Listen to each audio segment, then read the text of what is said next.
L'Ortho, épisode numéro 6 qui répond cette semaine à la question de Monsieur Tassion Mehdi relevant des difficultés de communication chez sa fille Félicie, 19 ans, lors d'un entretien d'embauche.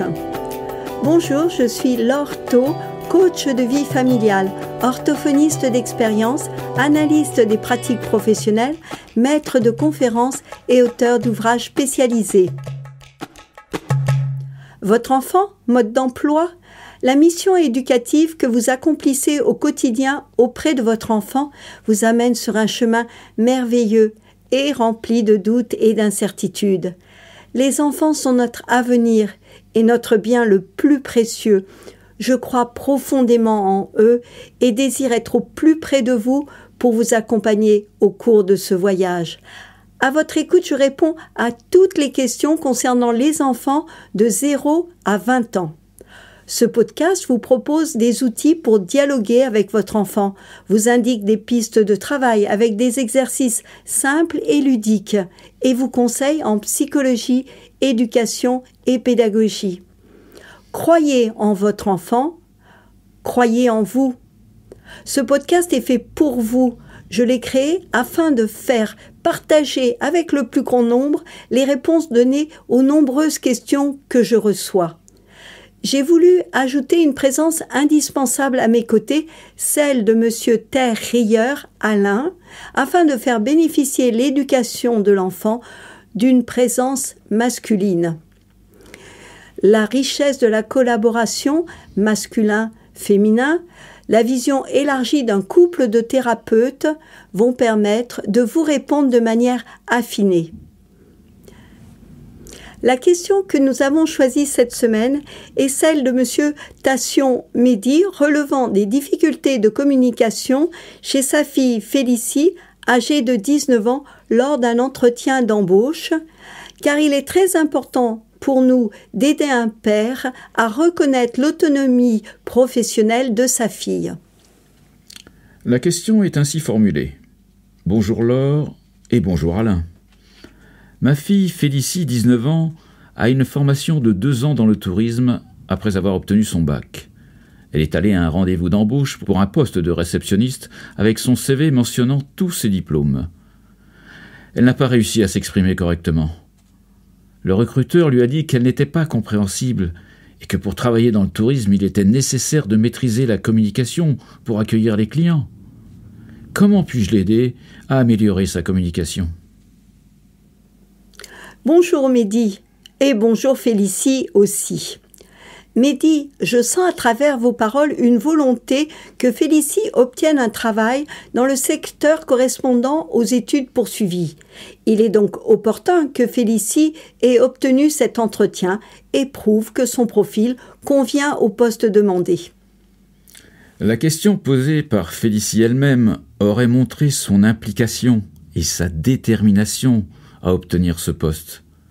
Il est tout à fait naturel que vous vouliez aider votre fille, et Félicie se sent soutenue dans ses premières démarches professionnelles. Cependant, vous pourriez judicieusement lui offrir une aide qui favoriserait son autonomie en écoutant Félicie dans ses désirs, dans ses choix, sans même intervenir sur ceux-ci. Cette écoute, véritable cadeau pour Félicie, pourrait lui permettre, en dialoguant avec vous, de préciser ses pensées, de mettre à jour ce qu'elle désire profondément. Pour affirmer sa détermination professionnelle, elle a besoin de votre écoute et de votre confiance. Voilà 19 ans que vous êtes à ses côtés, et Félicie a répondu à vos attentes en poursuivant ses études et en obtenant ses diplômes. C'est peut-être à vous maintenant de l'écouter quand elle prépare son avenir professionnel, et surtout de respecter ses choix. N'ayez crainte, Félicie fera toujours partie de votre vie, surtout si vous facilitez sa prise d'autonomie. Félicie, je m'adresse à toi, car il est important pour nous de dialoguer avec toi pour comprendre tes besoins. Est-ce toi qui as repéré l'annonce de ce poste de réceptionniste ? Sais-tu ce qu'est ce poste de réceptionniste ? Veux-tu ce poste de réceptionniste ? As-tu rédigé toi-même une lettre de motivation pour ce poste ? Ces questions sont très importantes à se poser. elles vont permettre de poser du sens et de la détermination dans ta démarche. As-tu préparé cet entretien avant de te présenter devant le recruteur? As-tu pensé aux questions qu'il pouvait te poser? Savais-tu ce que tu voulais lui dire sur son hôtel, sur ce poste de réceptionniste et comment tu envisageais ce poste? As-tu préparé les questions que tu voulais lui poser en termes de présence, d'horaire, de rémunération? Cette préparation révèle la connaissance de ton sujet et ta volonté d'obtenir ce poste et surtout enlève les principales difficultés de communication. En effet, je pourrais citer Boileau qui dit « Ce qui se conçoit bien s'énonce clairement et les mots pour le dire arrivent aisément ». Félicie, un recruteur peut comprendre un certain stress et observera tes réactions face à celui-ci. À ce moment-là, Félicie, peux-tu aller contacter au fond de toi cette volonté d'obtenir ce poste à tout prix? Peux-tu te permettre de sentir ta respiration et de prendre le temps de souffler un grand coup, comme un grand soupir de soulagement, puis reprendre la suite des échanges? Le recruteur a trouvé ton expression incompréhensible. Je te propose de jouer à la cantatrice, même si tu chantes faux comme une casserole. Je suis sûre que tu vas très bien arriver à aimer ta voix. Pour cela, tu vas souffler en relâchant les épaules. Puis tu laisses ton ventre se regonfler. Maintenant, tu peux faire avec moi quelques exercices vocaux pour chauffer ta voix. D'abord,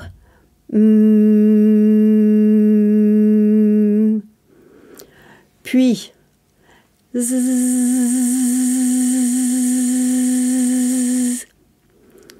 puis tu prends une respiration en ouvrant ton ventre.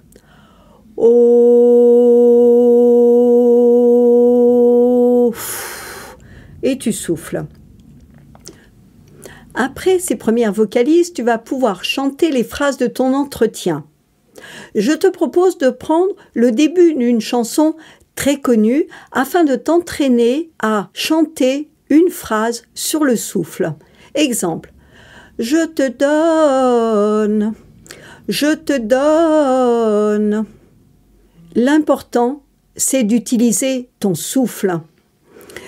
Quand tu te sens prête, tu vas prendre une phrase de ton entretien et tu la chantes. Exemple. Bonjour monsieur, cette rencontre entre nous est très importante. Chanter les phrases va te permettre tout naturellement de te servir de ta respiration, d'ouvrir la bouche pour laisser sortir ta voix et ainsi faciliter ton articulation avec ce débit plus ralenti et un degré d'ouverture buccale plus important. La clarté de la parole va dépendre du rythme, du débit et de la capacité à ouvrir la bouche. Les deux étant liés puisqu'en ralentissant le débit, la bouche a le temps de s'ouvrir et d'offrir plus d'espace aux mouvements linguaux responsables de l'articulation des sons. De plus, chanter apporte une aide considérable. Le chant mobilise une respiration profonde qui te permet de descendre en toi pour écouter tes besoins essentiels et ressentir ce que tu désires vraiment. Chanter permet d'exprimer qui tu es et de ressentir la joie et la tranquillité intérieure. Quand tu seras devant le recruteur, ton discours sera imprégné de ta préparation chantée. Ta respiration sera plus profonde et ton articulation plus fluide. Il te suffira d'être dans le même état d'esprit que si tu étais en train de chanter et tu seras tranquille. Félicie, nous allons te parler de la communication corporelle qui est aussi une manière de discourir avec un recruteur en plus de ta communication verbale. Cette posture corporelle est capitale et même supérieure aux mots que tu vas employer. Tu veux le poste de réceptionniste? Alors conduis-toi comme une réceptionniste pendant ton entretien d'embauche. Tu es déjà réceptionniste et tu entres dans le rôle d'une réceptionniste compétente et expérimentée. Et tu joues à fond ton personnage quand tu t'assois devant le recruteur. Tu es là pour l'accueillir. C'est lui que tu réceptionnes comme un client de l'hôtel. Mobilise ton écoute attentive. L'écoute fait partie intégrante des échanges de la communication. Tu accueilles, tu réceptionnes avec cette attitude d'écoute attentive. Ta posture, tes gestes parlent pour toi pendant que tu écoutes ou que tu discours verbalement. Le recruteur n'a plus aucun doute. Tu es la personne qu'il recherche pour ce poste. Le conseil Allo l'ortho de la semaine. Mehdi, vous pouvez aider votre fille avec une seule phrase. Félicie, ne me raconte pas ce que je veux entendre, mais dis qui tu es. Puis, n'ayez pas peur de la féliciter pour lui montrer que vous avez confiance en elle et que vous êtes tranquille avec tout ce qu'elle vous dit et tout ce qu'elle présente. Vous avez vos convictions et Félicie aussi, même si celles-ci sont différentes des vôtres. Ainsi, vous l'aidez à construire sa vie et vous gardez le lien qui vous unit en acceptant son autonomie. Félicie, reconnais qui tu es. Médite cette phrase. Ne pas médire, mais dire qui tu es. N'aie pas peur de la félicité. Ce bonheur, cette félicité, tu les construis en prenant la responsabilité de ta vie dès aujourd'hui. Ce podcast est fait pour vous. Il vous a plu? Alors écoutez Allo l'ortho tous les mercredis. Confiez-moi toutes vos interrogations sur mon compte Instagram Allo l'ortho. Écrivez Allo A2LO, Laure L-A-U-R-E, To T-H-A-U-T. À votre écoute, je réponds à toutes les questions concernant les enfants de 0 à 20 ans. Votre question pourra être choisie lors d'un prochain épisode de podcast. Si vous souhaitez des conseils personnalisés et désirez aller plus loin dans la compréhension du suivi éducatif de votre enfant, j'anime des groupes de parole entre parents. J'assure également des modules de formation de jeunes diplômés dans leur toute nouvelle pratique professionnelle. Contactez-moi sur mon compte Instagram Allo l'ortho. Écrivez Allo A2LO, Laure L-A-U-R-E, To T-H-A-U-T. Ou laissez vos coordonnées au 06 19 62 12 39. Nous, Laure et Alain, vous disons à bientôt.